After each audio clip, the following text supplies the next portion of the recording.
Child ఆర్టిస్ట్గా మొదలెట్టి 50 ఏళ్లలో 300 సినిమాలకు పైగా చేశాను. 1000 సినిమాలకు పైగా డబ్బింగ్ చెప్పాను. సో ఇవన్నీ ఈ ట్రావెల్లో ప్రతి సినిమా హీరో అయిన తర్వాత ఆ టెన్షన్ ఏంటో తెలిసిందే. అంతకుముందు వింటూ ఉండేవాడిని. నేను హీరో అయిన తర్వాత ప్రతి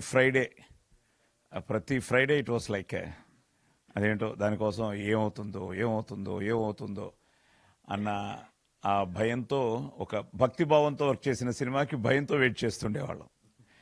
సో హౌస్ఫుల్ అన్న ఒక్క ఇది it has gives so much of strength అనమాట.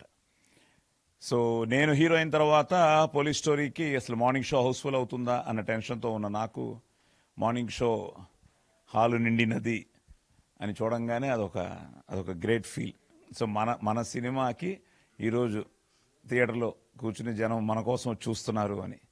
సో వాళ్ళు వచ్చి కూర్చున్న తర్వాత వాళ్ళకి మనం నిజంగానే ఒక మంచి సినిమా చేసి వాళ్ళకి రీచ్ అవ్వగలిగితే ఇంకా వాళ్ళ గుండెల్లో పెట్టుకుంటారు.